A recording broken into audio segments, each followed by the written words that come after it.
Hoje à noite eu quero falar sobre o tema do sofrimento na vida cristã. E eu quero fazer isso por alguns motivos. O primeiro deles é porque o sofrimento é uma realidade na vida de todos nós.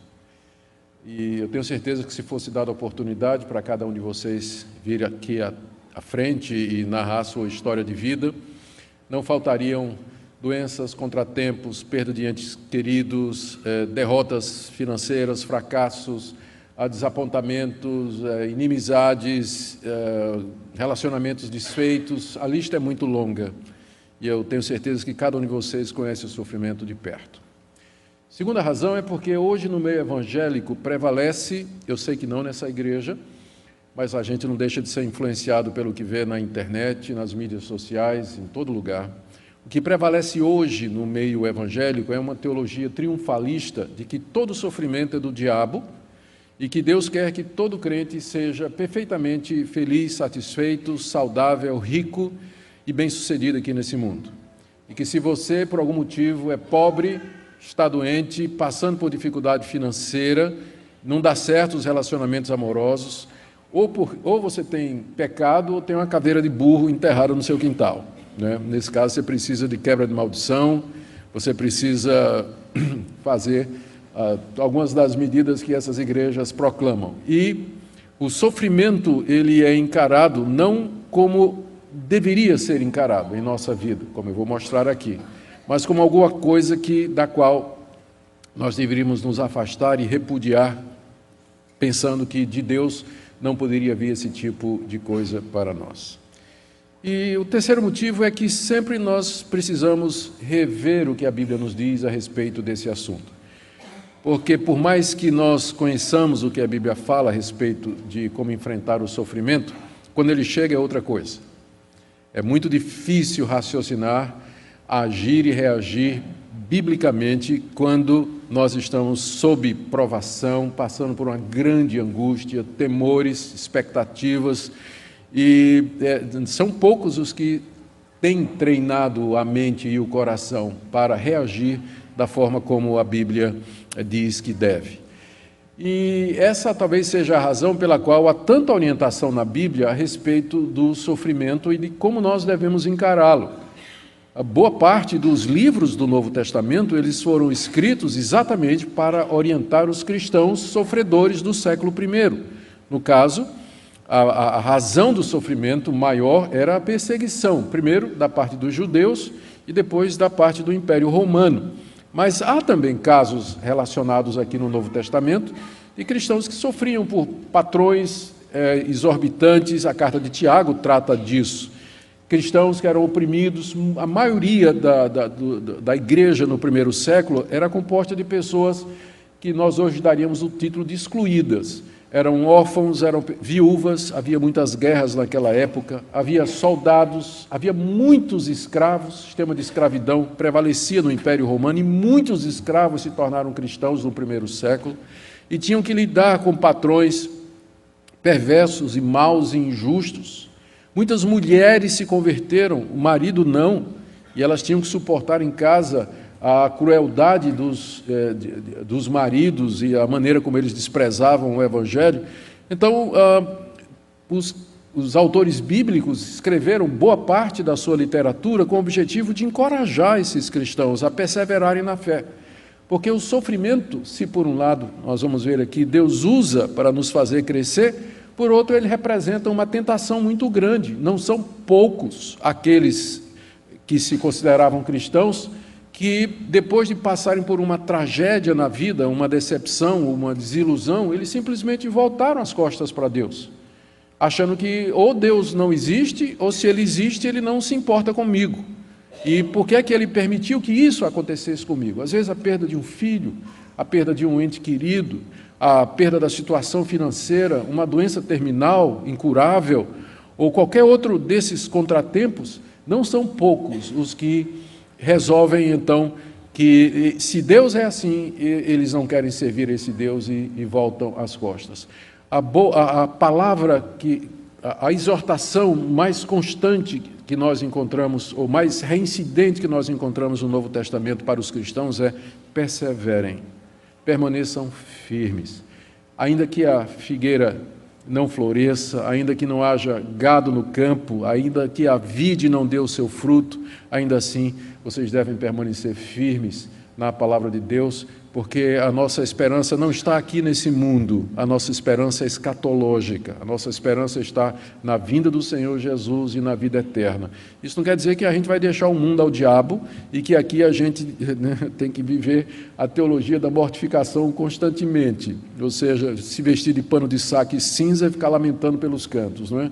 Não quer dizer isso, mas quer dizer que o sofrimento é e sempre será parte da vida, inclusive dos cristãos. E o que vai fazer a diferença entre nós e o mundo não é o fato de que o não crente sofre e o crente vive uma vida feliz. Porque quando cai um avião, morre crente e descrente. Quando afunda o navio, afunda crente e descrente. Quando vem uma crise financeira no Brasil, fecha a empresa de crente e de descrente. Quando vem um surto, uma epidemia, doença, ela pega crente e descrente.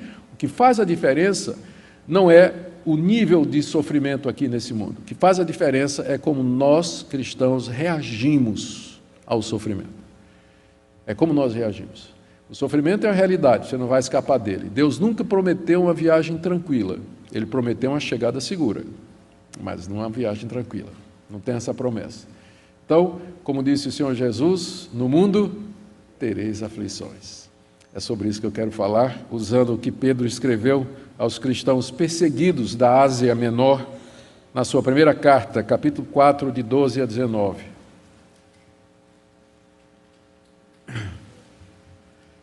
Primeira carta de Pedro, capítulo 4, de 12 a 19. Amados, não estranheis o fogo ardente que surge no meio de vós, destinado a provar-vos, como se alguma coisa extraordinária vos estivesse acontecendo. Pelo contrário, alegrai-vos na medida em que sois coparticipantes dos sofrimentos de Cristo, para que também na revelação de sua glória vos alegreis exultando. Se pelo nome de Cristo sois injuriados, bem-aventurados sois, porque sobre vós repousa o Espírito da glória de Deus. Não sofra, porém, nenhum de vós como assassino, ou ladrão, ou malfeitor, ou como quem se intromete em negócio de outrem. Mas se sofrer como cristão, não se envergonhe disso. Antes glorifique a Deus com esse nome. Porque a ocasião de começar o juízo pela casa de Deus é chegada. Ora, se primeiro vem por nós, qual será o fim daqueles que não obedecem ao Evangelho de Deus? E se é com dificuldade que o justo é salvo, onde vai comparecer o ímpio? Sim, o pecador? Por isso também os que sofrem segundo a vontade de Deus encomendem a sua alma ao fiel Criador na prática do bem. Até aqui a leitura da Escritura. Vamos orar, pedindo que o nosso Deus aplique essa palavra aos nossos corações nessa noite. Pai querido, estamos diante da Tua revelação e todos nós já sentimos o peso da dor, da prova, do sofrimento em nossa vida, de várias formas e maneiras e métodos distintos.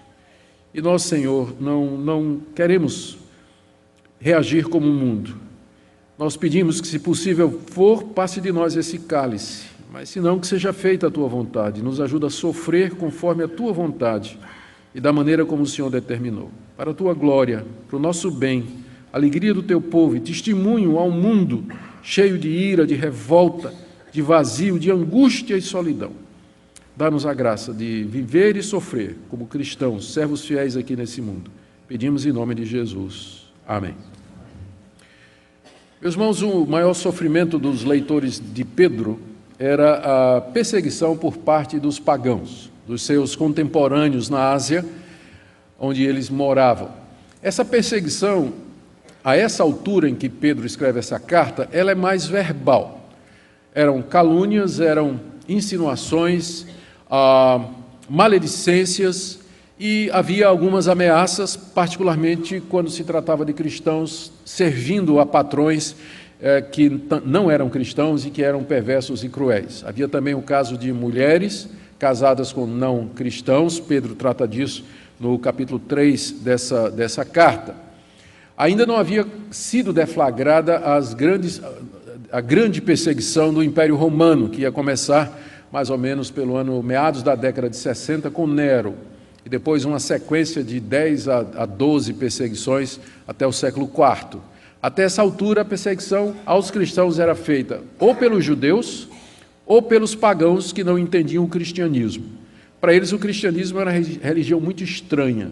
Primeiro, os cristãos não se envolviam com as práticas pagãs costumeiras, não iam aos templos para os festivais, não criam nos deuses, por isso eram até chamados de ateus, e corria até umas histórias assim de que eles eram canibais, porque todo fim de semana eles se fechavam num lugar para comer a carne e beber o sangue de alguém, não é? Então havia toda essa boataria em torno dos cristãos. Então havia maledicência, diziam que eles eram maus cidadãos, porque não se curvariam a César, porque eles acreditavam que havia um senhor acima de César. Eles não adorariam a imagem do imperador, e na mente pagã não tinha distinção entre religião e política. Você não adorar César significava que você não aceitaria a autoridade dele como imperador. E assim, ser cristão no primeiro século não era uma coisa fácil. Hoje em dia é moda, né? Hoje em dia ser evangélico é até legal, tem até grife das coisas que a gente faz, né? Criamos um gênero musical, há uma série de coisas em torno da vida evangélica hoje. Mas no primeiro século não era assim. Ser cristão representava um risco de ser assediado, ter os seus bens arrestados, denunciado pelos seus parentes, largado pelos seus familiares, comparecer a audições na polícia para saber das intenções. Cristãos eram considerados como participantes de uma seita secreta que contrariava os interesses gerais do Estado. Então havia uma dificuldade muito grande, por isso Pedro escreveu essa carta, entre outros motivos, para orientar os cristãos da Ásia a como reagir diante daquela perseguição que se avolumava, que estava crescendo. E é claro que quando a gente pensa em sofrimento, nós temos que lembrar que o sofrimento ele acontece por algumas razões. A primeira e mais fundamental é porque o pecado dos nossos primeiros pais, Adão e Eva, arruinou completamente toda a sua descendência. Nós somos filhos de Adão e Eva, fazemos parte da sua família e nós herdamos através de geração ordinária a corrupção do pecado e as suas consequências. Ou seja, mesmo que você não tenha cometido um pecado em particular e específico, ainda assim você vai sofrer os efeitos da pecaminosidade geral da raça humana. Isso que nós chamamos de pecado original e a transmissão dele das suas consequências para todos nós hoje. Então, nem sempre o sofrimento é resultado de um pecado específico, mas todo sofrimento é resultado do pecado original que arruinou a raça humana, arruinou o nosso intelecto, arruinou as nossas emoções, o nosso corpo foi arruinado pelo pecado, ele vai envelhecendo, ele vai adoecendo e finalmente ele vai voltar ao pó. Não há nenhuma faculdade da nossa personalidade que não tenha sido infectada pelo pecado. Alguns ostentam isso de uma maneira mais clara do que outros. Alguns nascem já com problemas físicos, com problemas mentais que vão levar para o resto da vida. Não é resultado do pecado dos pais deles, específico, Jesus respondeu essa questão uma vez, ou talvez mesmo daquela pessoa, mas sim porque nós fazemos parte de uma raça arruinada pelo pecado. Então, o sofrimento vai fazer parte da sua existência. Mas há também o sofrimento por pecado específico. Além de nós já sermos parte de uma raça arruinada pelo pecado, que nos traz muito sofrimento, ainda nós acrescentamos a isso as nossas próprias dores, tomando decisões erradas, fazendo escolhas erradas, que vão nos trazer consequências, que vão nos fazer sofrer, que vão nos fazer angustiar profundamente. Então, às vezes, o sofrimento é também consequência daquilo que semeamos, como diz o apóstolo Paulo, aquilo que o homem plantar, certamente colherá. E o salário do pecado é a morte. Então, há sofrimento que é resultado das nossas escolhas. E há o sofrimento que é contemplado aqui pelo apóstolo Pedro, que é decorrente da nossa fé no nosso Redentor. Sofrer por amor de Cristo. Sofrer por professarmos o seu nome, professar a nossa lealdade a Ele, nosso compromisso com Ele e seguir o que Ele nos ensinou, ser discípulos de Cristo. Com certeza, a fidelidade a Jesus Cristo trará sofrimento ao jovem na universidade, a você no ambiente de trabalho, a você na sua família, a você nos relacionamentos, você que está na escola, onde for. Se você for fiel a Jesus Cristo, um discípulo público, professo, compromissado com Jesus Cristo, não tenha dúvida de que vai acontecer o que Paulo disse: todos os que quiserem viver piamente em Cristo Jesus sofrerão perseguição.